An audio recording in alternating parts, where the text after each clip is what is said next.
Okay, folks, I think we're about to start in a minute. We're just waiting for one or two more to come in from the waiting room. George will give me the thumbs up when he's happy that they're all in, I think. And we're there. So we'll get going. Right. Um, Thank you for asking me, George, to introduce what I find to be an absolutely fascinating book, more of which in a moment, whether it's today, tonight, this morning, depending on where you are in the world, because I understand we've got people from all over the globe who are coming in. Um, and it's fantastic to see so many of you here. For those of you who don't know me, and I'm sure that's the majority, my name is Philip Ingram. I'm a former colonel in British military intelligence. I spent 26 years in the military. I'm now a journalist specializing in defense, geopolitics, and everything else. But um, uh, like all good soldiers and graduates of the UK's Advanced Command and Staff College, the study of military history is critical to our understanding of today's conflicts and hopefully our understanding of how to stop today's conflicts, because the parallels that you get from studying history to what's going on today and everything else are frighteningly similar. Um, and some of those parallels have lasted centuries. One of my favorite historical philosophers is the great Chinese philosopher and general from the 6th century, Sun Tzu. And the measure of how his thinkings have stood up to time can be measured by the fact that he's actually very accurate on the use of fake news in conflict. Now, if anyone said that to President Trump, I don't think they'd have believed it. But actually, he is very good on his teachings on deception and the link of that into warfare and everything else. And deception was a huge tactic that was used during the Second World War. Looking at our current subject, Foursquare, The Last Parachutist, I opened the book with a little bit of trepidation. I'm thinking, right, here we go. It's a bit of history that I'm not particularly familiar with. I was not sure as to how easy it was going to be to read and go through, and I was more than very, very pleasantly surprised. George, you've done a fantastic job in writing this book. Absolutely fantastic job. It was a real pleasure to read, and it brings out a huge number of fascinating insights into the critical part played by Czechoslovakia and the Czechs and Slovak people during the Second World War from a position of exile, but the understanding of how a lot of those individuals got back to England and back to then start to participate in the war. And the numbers were very, very small, but they were representing a huge number of people. And it's something that whilst I was at Staff College, my professor at Staff College was, for those of you who are aficionados of military history, will have heard of him, Professor Richard Holmes. And he's written a large number of books. Sorry, the late Professor Richard Holmes, unfortunately, he's written a large number of books on different battlefields, and I've actually trudged a lot of those battlefields with him, hearing his dulcet tones explain as to what was going on, and absolutely fantastic. But we didn't once ever touch what happened in Czechoslovakia, in Bohemia, what the Czechs did, what the Slovak people did, or anything else. And having now read the book and been able to put some of what's in there into context, that surprises me enormously. The book reads like a novel. It's got all the intrigue, action, politics, personalities, and again, George, you brought them out brilliantly. And what adds, excuse me, a layer of uniqueness is that it's all about your granddad, and that personal touch and that personal piece, and the way you keep bringing little personal anecdotes in about how you've sat down with him and how your grandmother's poked her head round the kitchen door and everything else, just adds that extra little bit of flavor to what is a very, very genuine book, and making it become the personal tale that it is. And you can very much feel your ownership in it as we go through it. But as you said in the book, Bismarck said, "Who rules Bohemia rules Europe," and the significance of Paul Thomel came out, and I'd never heard of him, and I'd never heard of this beforehand. Agent A54.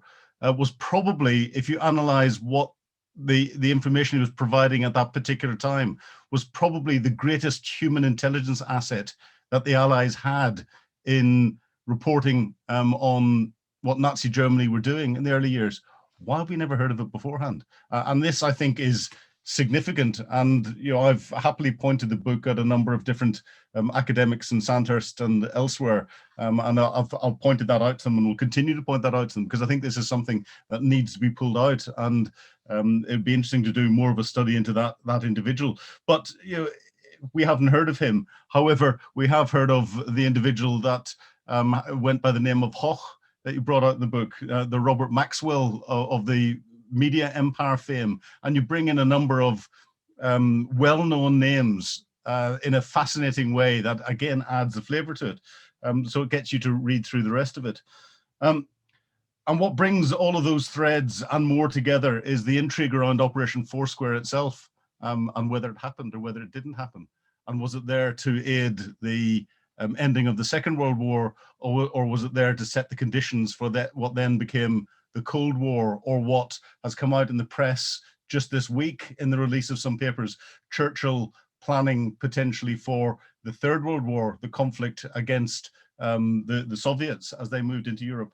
And certainly, as a Cold War soldier, I spent a lot of time in Europe, and that was a very, very, very real conflict in planning and preparation and everything else. And it flowed straight on from the end of the Second World War. And you could see the tactics that were going through. And looking at what happened through the Second World War and what happened through Czechoslovakia, and trying to model that as to what would have happened in Northwest Europe, in what would have been the modern hot war if the Cold War turned that way, was again fascinating. But we'd never actually looked at Czechoslovakia, which I think is something that we've missed completely.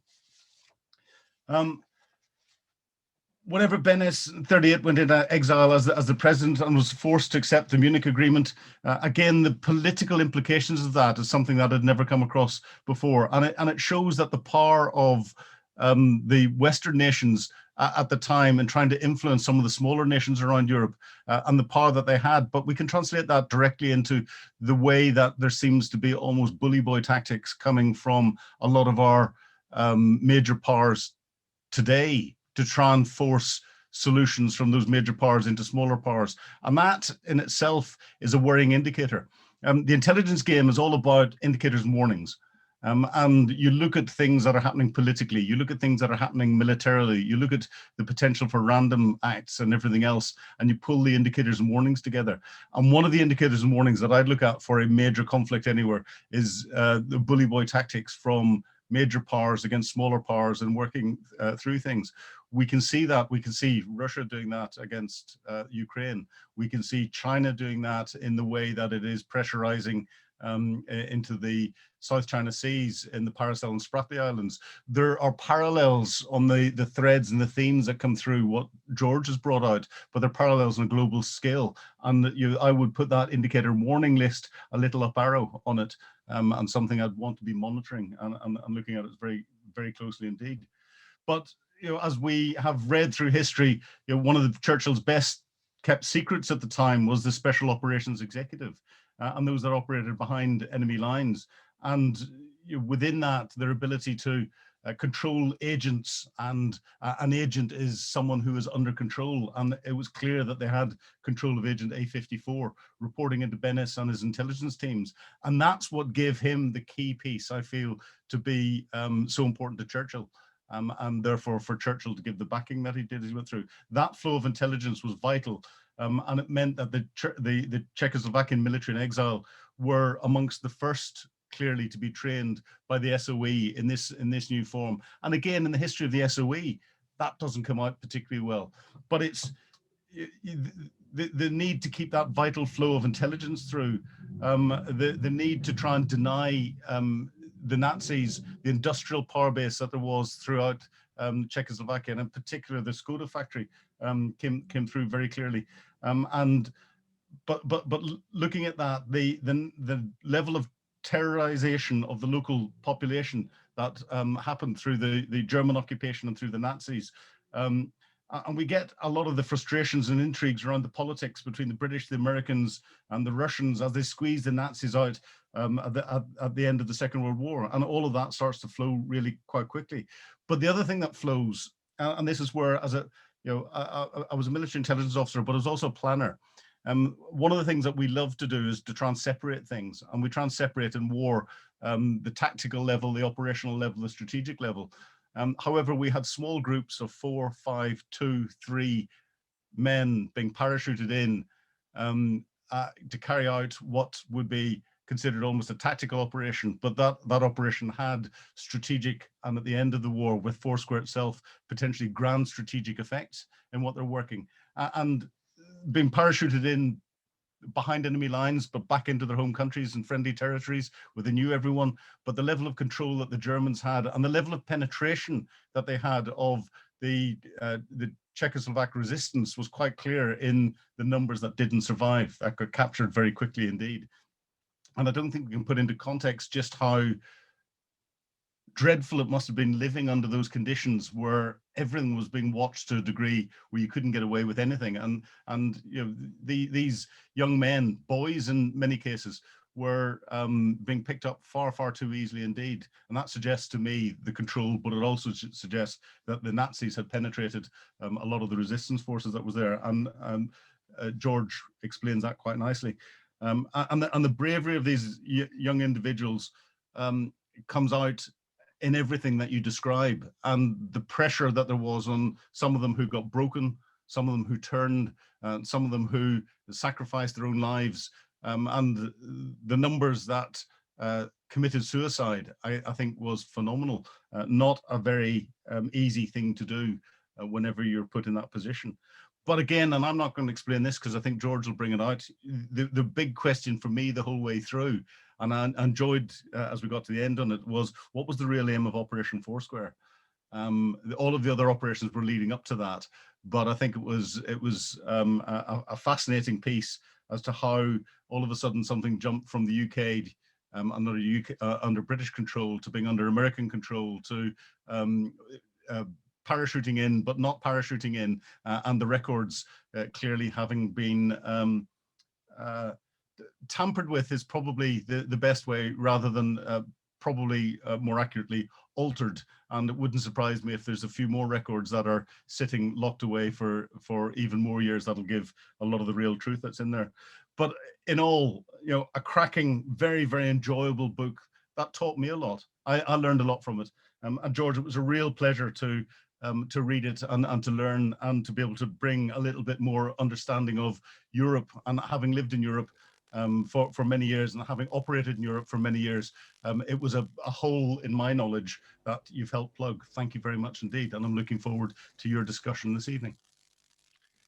Thank you very much, Philip. That's a great introduction, and it's going to be really helpful at helping me explain some of the context around this story. 79 years ago today, this man, Reinhard Heydrich, who was the head of Gestapo, deputy head of the SS, was fatally wounded by 2 Czechoslovak parachutists who were parachuted in from England, trained by the Special Operations Executive, the forerunner of the SAS, in effect. So this is a very famous story, films made about it, books written about it, novelizations of it. It's a long time ago now, and it does seem to have almost descended into a little bit of caricature. But for me, this is a real story about real people, and 2 people in particular, my grandfather, Jaroslav Bublík, and his cousin, Josef Bublík. And it's a real human story which has had impacts on not just those men, but also the generations that came afterwards. So this is a story, it's about people, it's about, it's a story about a tragic situation, but it's also the story of a country. And that country is Czechoslovakia. So Czechoslovakia was formed from the ashes of the First World War by this man, Thomas Masaryk. He was a professor at Charles University in Prague, philosophy professor. And coming as he did, I think, originally from the Slovakian border near Moravia, but he was that part of the world, central as it is to Europe, right in the center of Europe. Had been part of various empires over many years, the Holy Roman Empire, the Austro-Hungarian Empire, And Masaryk saw an opportunity to craft a new country, a Slavic country, and to really make that country a product of its geography. So one which balanced democratic and liberal principles with socialism. So a real experiment to create a new country. And to form that country, it was formed from the historic provinces at the center of Europe: Bohemia, Moravia, and Slovakia, and Subcarpathian Ukraine. Yeah. So, as I say, it was about balancing East and West and having a liberal, democratic, socialist country in order to create a country which had military defensible borders. It had within its border regions in Bohemia a significant ethnic German population, came to be known as the Sudetenlanders. Here's my grandfather, Jaroslav Bublík, fourth from the left here. So he was one of the new generation of people who were to form Czechoslovakia. So it was a new generation. Thomas Masaryk and Edvard Beneš knew that in order for the country to survive, it needed people, citizens who were proud of their country and prepared to fight for it ultimately. You know, who rules Bohemia rules Europe. It was very clear that this country would need to fight for its independence and for its place in the world. And so this is, they're wearing, the boys here are wearing their uniform as Sokol members, the gymnastics society. So it was a nationalistic, patriotic gymnastics society, which was designed to help these young men develop to be, you know, I guess the soldiers of the future. And the other thing was, in that period between the First and Second World War, to be right in the heart of Europe in that strategic place would need guile and intelligence. And Masaryk and his deputy Edvard Beneš recruited this man, František Moravec. So he was a legionnaire in the First World War, and he was recruited to really revolutionize what had become quite a moribund intelligence service at the end of the First World War. He completely revolutionized practices, in some ways invented, as I understand it, I'm not an expert like Philip, but invented much of modern espionage. And he began to recruit very important agents from across the border in Germany, high-profile assets for the intelligence that he would need to maintain the independence and security of his country. And so as the 20s and 30s moved onwards, that became more and more pressing as Adolf Hitler and his Nazi party rose to power in Germany. Over a similar time period, Edvard Beneš took over from Thomas Masaryk as the president of Czechoslovakia. One particular point in 1937, Moravec recruited A-54, already mentioned, as a high-value asset. He was a member of the German military intelligence, the Abwehr, and was a German military intelligence often were not fans of the Nazis, and he ended up being somebody with hugely good access to the military plans of Hitler, which he was prepared to share with Masaryk and his intelligence team. So by the time we got to 1938, Hitler was obviously expansionist, and the Sudetenlanders and their ethnic German population presented an obvious prize.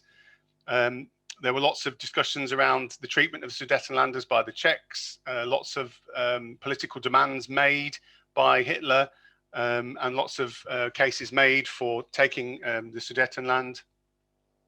Actually, because of its admirable engineering capability and populace, the Czechs were actually able to mobilize quite a significant army. And Beneš mobilized his army and refused any treaty terms with Hitler because he didn't want to be drawn away from his allies, particularly France, Great Britain and Russia, the traditional allies of the Czechoslovakia. Unfortunately, the French refused to mobilize their army when asked by Beneš, and Edward Daladier, the French Prime Minister and the French leader, and Neville Chamberlain famously went to meet with Hitler in Munich, and also Benito Mussolini, the Italian fascist leader. And the Munich Agreement was made to cede the Sudetenland to Germany without any Czechoslovak representatives present. So it was given to Beneš as a fait accompli. He went into exile, went to America, and a new government was installed.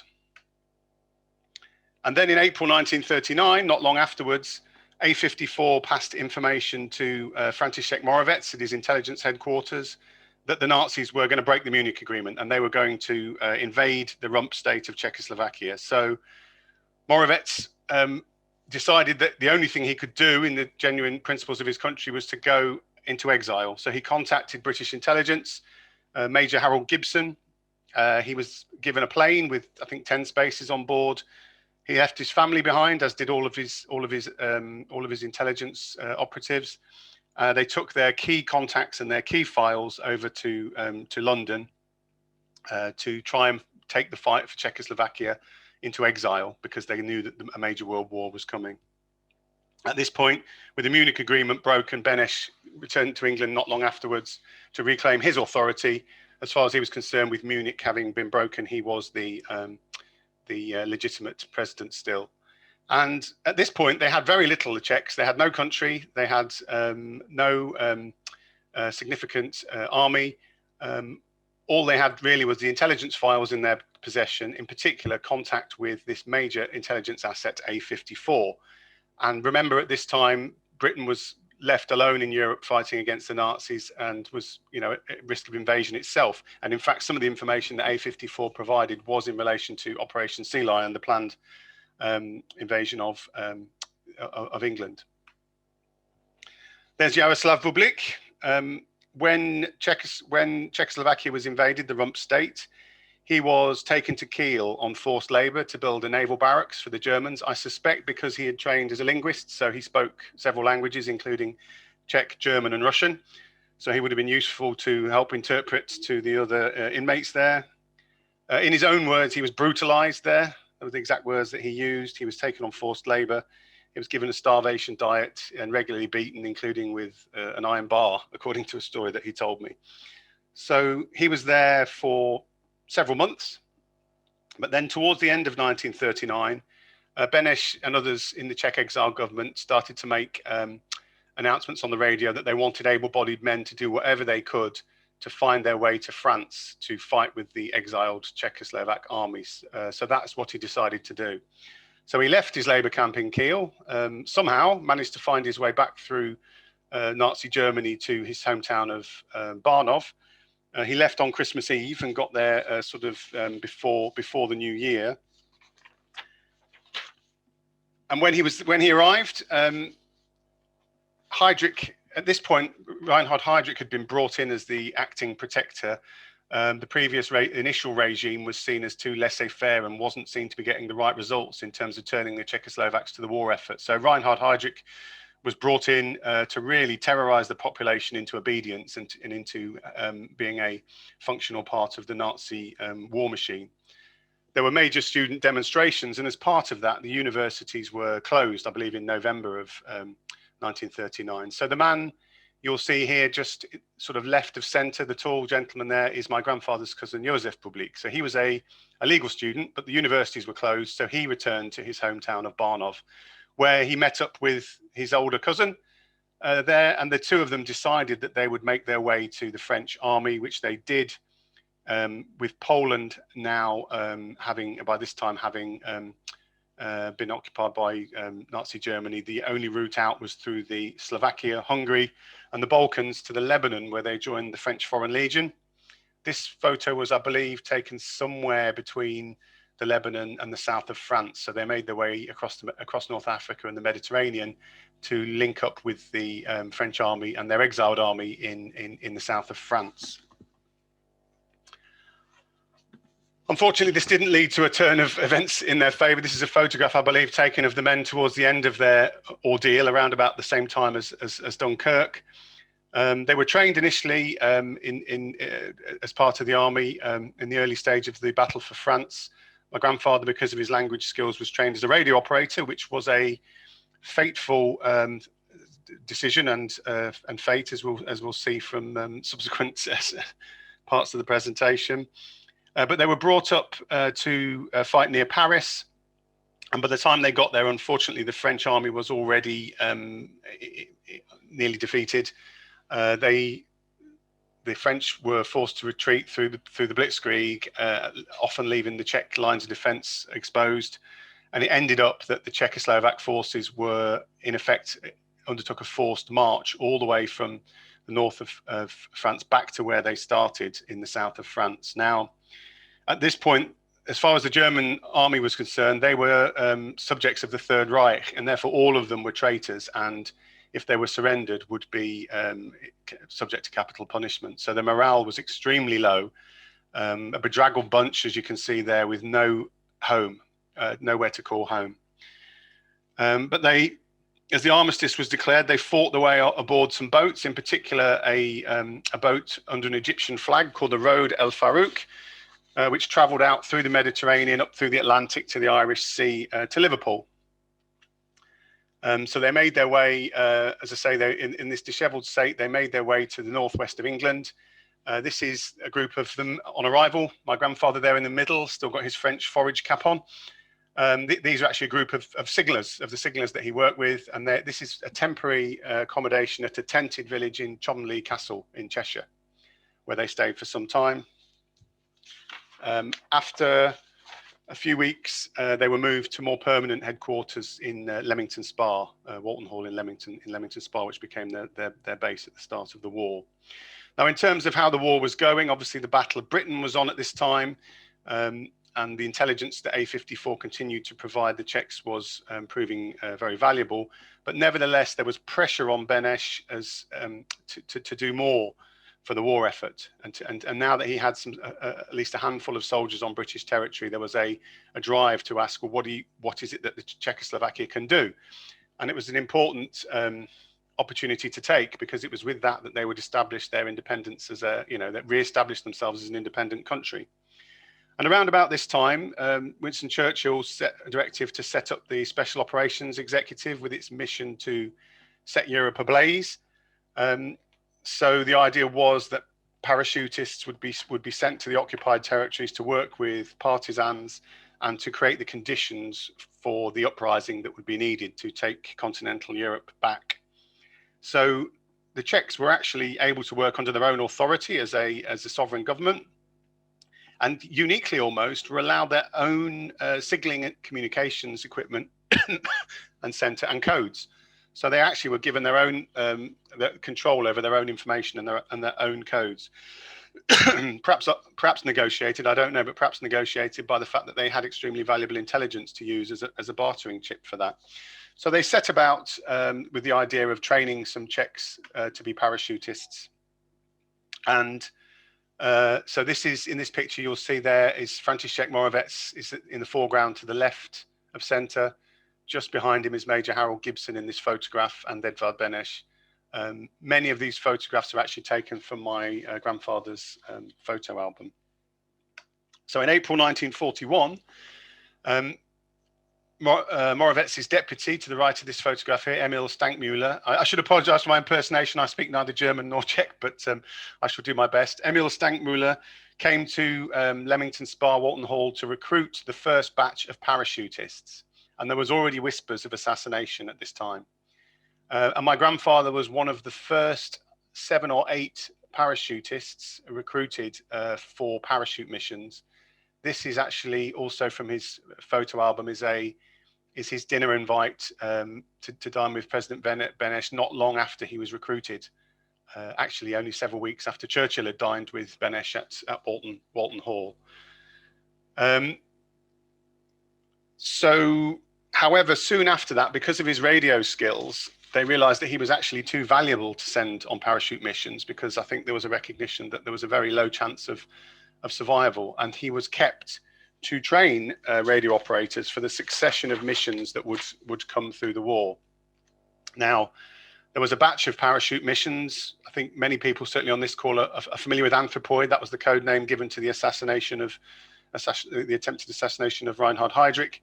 Other missions in the early phases of the war, important one was Silver A. This was because around about this time, one of the few working radios in Prague was discovered by the Gestapo, and therefore Beneš was temporarily out of contact with A54, and that was a major blow to Czechoslovakia's survival and war efforts. So Silver A was a successful mission that was sent in to re-establish, to bolster, to bring radio equipment, radio trained personnel, and to re-establish contact with A54. So communications at this stage was absolutely the lifeblood of everything that was being done to preserve Czechoslovakia and its cause. Another mission in the early phase of the war was outdistance. That was a mission to guide RAF bombers to the Skoda works to drop bombs on it, basically to stop it producing armaments for the war. And then in April 42, there was a sort of second flurry of missions that included Operation Bivouac, Operation Bioscope, and Operation Steel. Operation Steel was a single-man mission. I say single-man, but in this picture, these two pictures, Heydrich Dvorak, who was the only member of the team, was, I think, about 17 years old. And here he is undergoing radio instruction in both of these pictures with my grandfather. So he was selected basically to provide spare crystals and additional radio equipment and additional technical capability to Silver A to maintain that vital communications on the ground. This photograph is of the members of Operation Bivouac and Bioscope. You'll see Josef Bublík there in the top right-hand corner. So he followed his cousin into this world of espionage and intelligence with his mission Bioscope. Bioscope consisted of Jan Hruby to the left, Josef Bublík in the center, and the leader of the mission, Bohuslav Kuba. Their mission was to destroy railway lines and power stations in Moravia, which I believe they were all native to, so they all knew the terrain. Unfortunately, when they were landed, they were dropped, as I say, on the same night from the same plane as Heydrich Dvorak. They realized that they would struggle to gather all their sabotage equipment and get it to Moravia. So Josef Bublík and Jan Hruby went ahead to Moravia to plan the mission. And Bohuslav Kuba went to Prague to find help to try and recover the equipment. Unfortunately, he was unsuccessful and was killed by the Gestapo trying to retrieve the equipment. And when the two other men arrived at the site of the mission, they were unable, none of their contacts were valid. So they were really left with nothing to do other than to return to Prague, where they were sheltered within the network of safe houses, which was being run by the unsung some of the unsung essential heroes of this story, which were the women of the Red Cross of Prague, who maintained a network to shelter and protect this sort of succession of bewildered young men who were parachuting into Prague. And then, as I say, 79 years ago today, on the 27th of May, 1942, a mission which had been dropped in December, Operation Anthropoid, consisting of the Slovakian Josef Gabčík and Jan Kubiš, another Moravian, they undertook their mission. So after significant planning, meticulous planning, they scoped out where they were going to do it. It was at the hairpin bend on Heydrich's regular journey through Prague, a very famous story. Heydrich's chauffeur-driven car slowed for the bend. Gabčík stepped forward and threw off his coat to reveal the machine gun that he'd assembled, pulled the trigger, and unfortunately the trigger jammed. Heydrich, instead of driving on, got his chauffeur to stop the car and began to rise with his pistol to shoot Gabčík. And just as that happened, Jan Kubiš flung a hand grenade to the back of the car and fatally injuring in the end Heydrich, and the assassins scattered. And actually they were assisted in the assassination by Josef Bublík, who was the radio operator from Silver A, and also Adolf Opalka, who had been the leader of the outdistance to destroy the Skoda works. So obviously, chaos ensued, martial law, house-to-house searches to try and find the assassins and any other parachutists in the area. It got impossible for the network to shelter the men within Prague in houses, and in the end they found sanctuary in the crypt, famously in the crypt of the Church of St. Cyril and Methodius on Wrestler Street in Prague. 7 men found their way there: Gabčík, Kubiš, Opalka, and Valčík, the assassins. Also another man called Jaroslav Bublík, who'd been parachuted in Operation Tin relatively recently, and Jan Hruby and Josef Bublík of Bioscope all found themselves in the church crypt. Now, after some days there, Heydrich finally died of his wounds, died of blood poisoning caused by shrapnel from the bomb, and the Nazi regime went into a terrible ordeal of terror and revenge, with depressing but unexpected predictability. It was the Jewish population of Czechoslovakia that suffered worse and in largest numbers. Different estimates, but at least 3,000 Jewish Czechs were murdered. And then, as a specific example, the town of Lidice, about 350 people, men, women, and children, were killed, taken to concentration camps. A small number of children were Germanized and given to German families, and the whole town or village was bulldozed over, razed to the ground. And then a similar fate for the town of Lizaki, which was thought to be sheltering Silver A in effect, and 150 or 50, I think 50 people died as a result of that as well. So huge and executions and martial law and a deliberate regime of terror ramped up, all the while these 7 men were in a basement. They were debating whether to hand themselves in. They were getting increasingly detached from reality, and in more and more of a desperate state.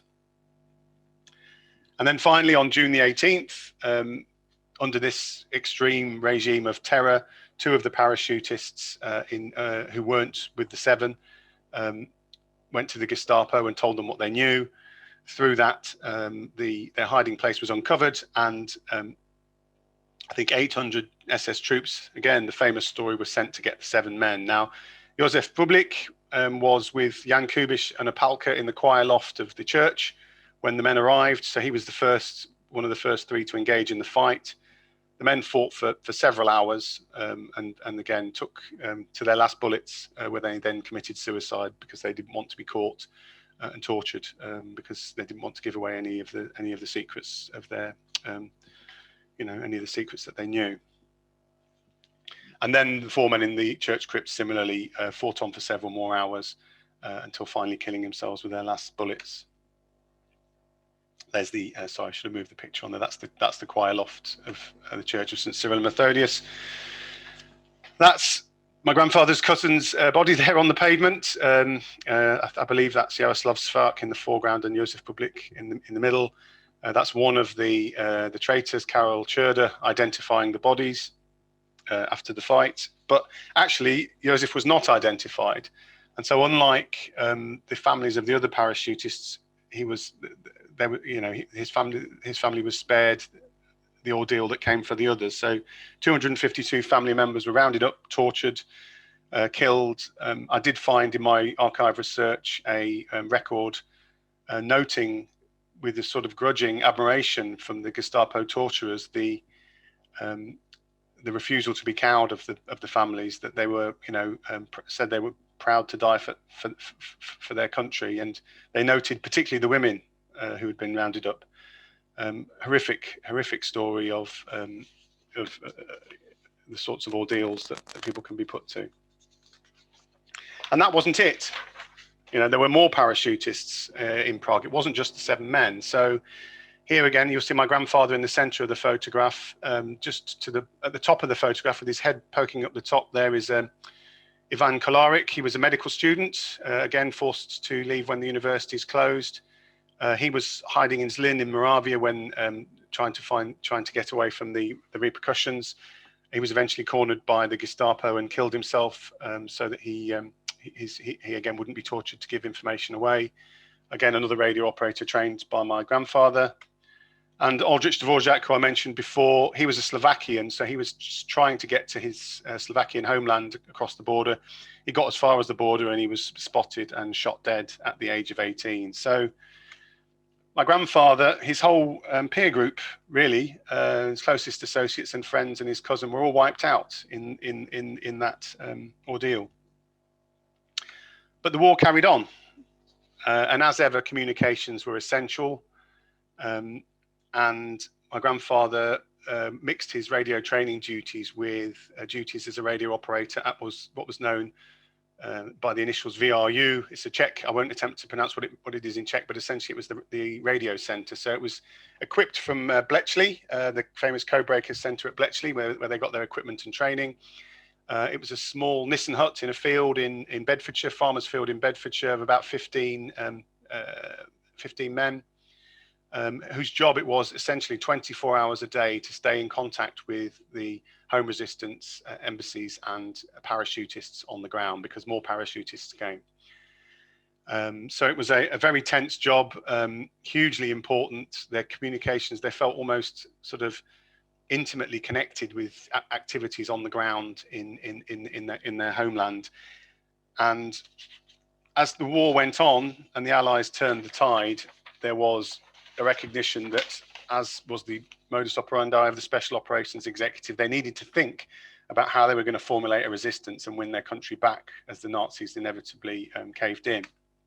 So several more missions, and there were more than this, but this is just an example of some, were sent from sort of 43, 44 and 45, initially to support the unsuccessful Slovak uprising, and then to create conditions for uprisings in Slovakia, in Bohemia and Moravia. And so gradually agents were dropped on the ground, links were made to home resistance, and at the time also many Russian parachutists and partisans were dropped into the area as well, as the inevitable Nazi defeat was going to come. So by the end of the war, this is what things looked like in May 1945, at the start of May 1945. And as I think Philip initially said, who rules Bohemia rules Europe. And again, the blue areas on this graph at this May 1945 show the areas still under Nazi control. Hitler dead at this time, but they still were seeking to gain all of the territory. And at this point, the real superpowers were the USA and USSR, and they were both racing east and west to try and capture the territory in the conditions, in what would set the conditions for the Cold War. So Beneš had a dilemma. So the whole purpose of Czechoslovakia was to be balanced between East and West, and he needed the USA and the USSR to be both at peace with each other, but also accepting Czechoslovakia's position as a bridge between the two. Unfortunately, in the discussions that had been had, it was agreed at very high levels that Czechoslovakia would be in the Russian sphere of influence. And so at this time, Beneš was embedded with the Red Army, and he was moving east across Slovakia, with the exile government having relocated from London into Slovakia at the final days of the war. But secretly, his hopes were with the USA. The USA had reached an agreement to stop at the border, but he desperately wanted the US forces to enter Bohemia and to get as far as Prague, because that would then allow him to negotiate a withdrawal and leave himself at the seat of government. So it was a real dilemma. And of course, any plans or ideas about getting the USA to come into Prague and break its agreement were certainly not things which would be well tolerated by Stalin. So it was at this point that Jaroslav Bublík was called into action and finally got his mission, Operation Foursquare. So, having seen his whole peer group wiped out while he was remote from things on his radio and doing training, it was time for him to have his mission. And this is his team: Karel Hubel, Josef Spinker, and Josef Christ. And at the start of May, just in line with this map, at that exact time, the men were in a plane flying above Pilsen on the path of the US Army's path to Prague. These are his false papers, which had been prepared for the drop. And through the files, say very little about the mission, but one thing I do know is that each man was equipped with a silenced machine gun. But then on the 5th of May, the Americans entered Pilsen, but there were strong Soviet protests, and the US Army was halted and told that it should go no further. There were different agreements at different parts of the east-west border, and General Patton, the US forces were held and told that they would not get to Prague. And at this exact time, the files make clear that Operation Foursquare was also cancelled. So when I was researching all this, and the book will tell the story of how I researched all this and was desperately trying to find it out, I was caught between disappointment that my grandfather never got to have his parachute mission, with a real sense of relief that he wasn't put in the same position as the other parachutists all those years before, none of whom had survived. So the war was over. And my grandfather was actually recruited well, continued in intelligence, but effectively working in the Foreign Office, initially in Belgrade, in Prague, and then in sort of this is the period from 1945 to 1948, most of that period in Berlin. He married my English grandmother. That's actually my mum there, who was born in 1947. And all the while, this was playing out, the communist takeover and subversion of Czechoslovakia was underway. So for a lot of this period, my grandfather was in Berlin, but he was very close to proceedings, again, through radio communications and other things, and saw his country gradually slip away. Benes put under house arrest, and the country put under communist rule. It actually got to February 1948 when the coup came. My grandfather was recalled from Berlin to Prague, told to go to Prague. Fortunately, an agent came to see him from Prague and told him that he should not go back because he would be hung as a traitor by the communist government. And so he spoke to the US authorities, managed to get a plane and get exiled to England with actually two separate planes. My grandmother and my mum went first, and he then went a little bit later, where he stayed for the rest of his life in exile. His reward for all the work that he'd done and the sacrifices that he and others had made was exile. His colleagues, many of them were imprisoned, persecuted, sent to the uranium mines, not allowed to do jobs. And in fact, the more they had done to fight for the freedom of Czechoslovakia, the more they seemed to be persecuted. And my grandfather raised a family, had two more children, 3 children and grandchildren, 5 grandchildren. But he barely spoke about this, except, he barely, I knew very little of this. I knew that he'd been in the war. I knew that from knowing him, I knew that it was very likely that he'd done some quite interesting things. But he never really, the only thing he really ever spoke about was Josef and the sacrifice that he made, particularly as that story got more famous, and it was something he felt able to talk about. But actually, it took a long time for the communist authorities to forget about him. Even in the 1950s, he would still get phone calls in the middle of the night. My grandmother tearing her hair out, 3 children asleep, and threats to his life. But in the late 1980s, things finally turned around for Czechoslovakia. My grandfather was rehabilitated, although he still felt that it was more that his country had been rehabilitated rather than him. They rewarded him with his rank of major and promoted him to lieutenant colonel. He even laughed that he was getting a small pension, which seemed to amuse him. The Prague with Václav Havel coming in. It was finally okay for him they were even referring to him as a parachutist. So he was actually able to visit his homeland, visit his family in Czechoslovakia, and got a great deal of satisfaction from that. This actually is a postcard. There was one particular year where they were commemorating the deaths of Josef and the other parachutists, and they sent it. This is a postcard they sent back to him at home because he couldn't make it that year. For those of you who are experts on this thing, you'll recognize many of the signatures on that, including people like Karol Palachek, who was one of Moravetz's other deputies, and Klemesh and Shikula, who were other parachutists. So at the end of his life, I took an interest in this and did some of my own research, enough to be able to ask some intelligent questions about what he'd done in the war. And he finally did tell me a little with big implications about what he had actually done and what had happened at the end of the war. And after he died, I continued my research and gradually worked my way to my best understanding of the truth. One of the things I actually found in his possession, which I still have, is this. This is actually his copy of the mission report for Foursquare, which he kept, his own copy of the report, which I still have. And I was able to piece together from the political context and from the information that I had and from the anecdotes and the stories that he told me, the things that he'd accidentally given away, I was able to work out what actually happened. And I don't want to spoil the book for those who haven't read it, but it is, for me, Operation Foursquare was every bit as important as Operation Anthropoid. And so the book really is the story of my search, my relationship with my grandfather, and how it plays into these grand geopolitical themes. So I'm not sure how long I've been going there, but I thank you for listening. That's the story. It's in the book.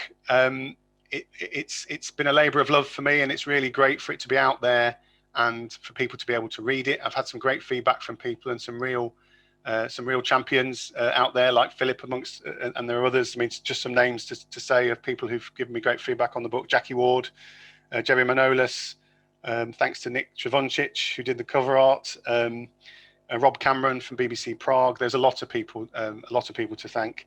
And I should say, for those of you who haven't bought the book yet, there's a gentleman online called Jeff Spencer, who's a Yorkshireman, and I actually gave him a money-back guarantee if he didn't like it, and the money's still in my pocket. So if that isn't convincing enough that it's a good read, I don't know what is. And that's kind of that's the story. That's all I've kind of got to say. I think I was going to hand over, Philip, to you to facilitate any Q&A and any questions people might have. Yeah, well, if anyone's got any questions, can you please put them in the chat box, and I'll put them to George. George, absolutely fantastic. Listening to you going through it, you reminded me of some of the bits and pieces that were in the book, but brought out a number of things which tie in with what I said at the beginning about the relationship between history and what's going on currently. If you look at the whole Munich Agreement and Hitler's taking over the Sudetenland, a lot of what you bring out in the book is how Hitler managed to use disinformation about the oppression of the German-speaking population to influence Britain and France in forcing the Munich Agreement on the Czechs. And it's that power of information that people, I think, forget that it can have a physical impact on people. And Hitler was a great one at using that. The other thing that struck me was the importance of communications. And we all go around with our mobile phones at the minute, and how many times you go into a blank spot on the mobile phones and you're swearing. But we've got these individuals going in with little valve-driven radio sets that they have to be electronic engineers as much to keep them going as communications engineers, and to be able to get the information back through those is phenomenal. I remember in Germany during the Cold War, and we supposedly had modern radio communication systems in the unit that I was with. We never got them to work ever. We couldn't communicate with each other over a few hundred yards, and we've got people communicating over hundreds of miles here. Whenever you were doing your research, what sort of flavor did you pick up from those that you were talking to about the impact that it was having on the local population, and whenever the reprisals were taken, all the rest of it? Did that really dig into the people who were involved in the operations and the teams that were left back in England? I mean, I guess the sort of journey for me has been about trying to separate the kind of Hollywood story from the reality that this is just normal people in extremely difficult and tragic circumstances, and the scale of horror is unimaginable. So for me, I was able to kind of get a glimpse of it, and sometimes I got a glimpse of it more from my granddad's silence about it than from anything he said. These were young people thrown into horrific circumstances, and what they did was remarkable. Their refusal to give up, their principles, their kind of defiance, and how such grand issues were played out on a knife edge. I think, as you mentioned, with such a small band of people. I mean, it's geography, isn't it? And that book, Prisoners of Geography, but only in Czechoslovakia. It's you're right at the heart of Europe. There, you're right on the knife edge between east and west, and therefore that tension, if it spins out of control, can create unimaginable horror. For me, I only got glimpses, and the glimpses were enough for me to know that this is not a situation we would ever want to experience. Anyone in their right mind would ever want to experience. And as Peter Charlton's brought out, he said, at the end of the day, it wasn't worth the 5,000 plus reprisals. And how can anyone judge that? And it's, again, this is an interesting lesson. It's when judging things. It's very easy to judge things from a 2020 hindsight perspective, where you know what's happened, you know how things have played out. Trying to put yourself into the position of the people who are making decisions at the time, and you're doing things from a 2020 foresight perspective, brings you on from a different angle. And very few people do that. People are very easy and very quick to criticize, but you criticize because you know what the result is. When you're in the position where you're having to make decisions, you don't know what the result is going to be. Then that's a completely different way. I don't have any. For me, I took my motto as the motto of the Czech Republic: "The truth prevails." I'm not here to judge. All I'd been on is a journey to understand my granddad's story, because there was clearly a massive story there. He was an immense character, as you might imagine, and not at all perhaps like you would imagine. He was, he had a soft side and very contemplative, but very principled. Yeah, and huge story. And I'm not here to judge any. Look, there's very few angels in the world and very few devils. Although probably Heydrich would be one of the people that fits into the latter category. People make difficult. This was the highest possible stakes. All I was here was to be to tell his story, because I think it's really would he want. I don't even know particularly whether he would want his story told, but I'm going to tell it anyway, or I've told it anyway. He told it in a way that I don't know him, but he should be proud of it. And I think and someone will correct me if I'm wrong, I think today is the anniversary of Heydrich's assassination.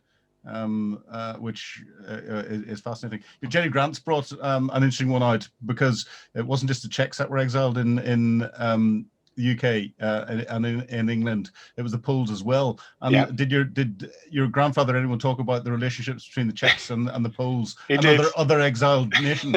Yeah, I always thought that the Poles were like his sort of cousins, sort of cousins he didn't quite get on with. There was lots of talk of Poles. Anytime a Pole came on TV, it was remarked upon. He's a Pole, she's a Pole. So I got a feeling it was like a sort of family relationship that, the family, the cousins he did. I don't, it's not a particular area of expertise, but he certainly did recognize and acknowledge Poles wherever they were. But more so, he recognized Czechs. His heart was in Czechoslovakia to the end of his life. He desperately loved his country and missed his family. And to be honest, to be fair, we stop talking about Czechoslovakia, Granddad, because he would talk. Anytime a tennis player came on the TV, or anytime anyone with any Czech heritage came on, we had to know about it. And as youngsters, we kind of rolled our eyes a little bit. No, yes, it was always an affinity for the Poles, but a massive affinity for anything Czech or Slovak.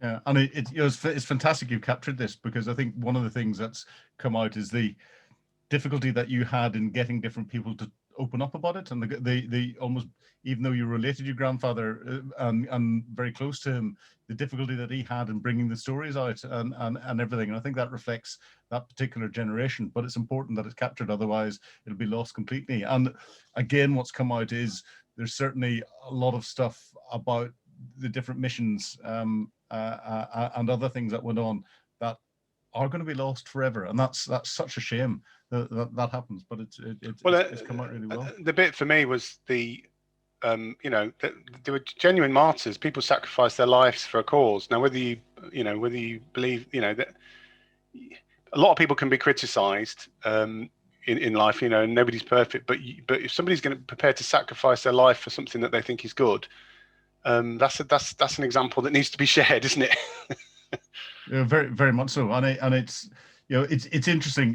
Having been a professional soldier for many years, one of the things I describe myself whenever the Greenpeace are coming around and the chuggers are trying to get you to sign up the different forms. I explained to them that my form of profession may not be something that they'd want me to sign up against, but also then trying to explain that most soldiers, most military personnel are actually pacifists at heart. The last thing that they want to do is have to carry out what they've been trained to do. But if they have to carry out what they're trained to do, they will fight for peace, not protest for peace, and fight for the ability to allow people to protest for peace. And that is something that is a different approach. And they'll do it in the professional soldiers in particular, in a surgical way as possible, focusing on only those that are causing harm to others. And it's fascinating to see it's come through. I think we're at the end of the questions and bits and pieces there, unless anyone's got anything burning that comes in. But George, fantastic! What a brilliant story! And as I see people are saying that they're buying the book as we speak, I can't recommend it more highly. I think it's a really good book, and I hadn't anticipated it being as good as it was. No, and thank you for your as I say, my mission is to get it is to get anybody who would like the story to have a chance to read it and to know about it. So if it's going to spread through word of mouth. So if you do buy it and you do like it, please tell other people. I am looking for reviews on Amazon or Goodreads or anything else just to spread the word. And I'm booked for History Hit podcast in July as well, so look out for that. I think everybody who's on the call will have been subscribed to the mailing list, so there will be more details about things. And one question I missed, if I may, from Raphael, and many thanks to Connor for pointing it out. What were the hardest challenges that you had to deal with in doing your research? Finding the time, not giving up.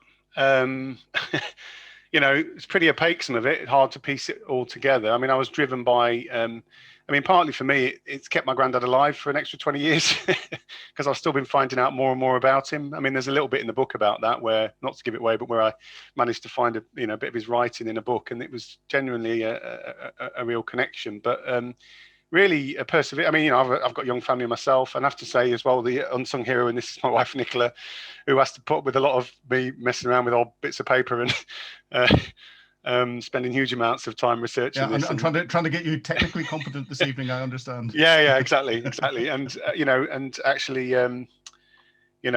daydreaming a lot, thinking about this when I should be thinking about other things, which is a terrible, terrible sin. But I think it's just the time and effort it's put together. But to be honest, having that was the joy as well, really, because again, I do hope, and already new things have come out from. I've actually made contact with Anita Moravec's. I don't know if she's on the call or has been on the call, with František Moravec's granddaughter, and already new information, some of which does corroborate the story I tell in Foursquare. So there'll be a second edition at some point, I'm sure. Yeah. George, absolutely brilliant. I think we are now at the end of the questions, bits and pieces. Thank you very much indeed for your overview, and thank you very much indeed for allowing me the privilege of reading your work. Yeah, okay. Thanks ever so much for everybody taking time out on a Thursday night to listen. And if, as I say, you're subscribed, so you will hear more over time. And please do buy the book. Okay. And cheers. Right. Thanks, everybody.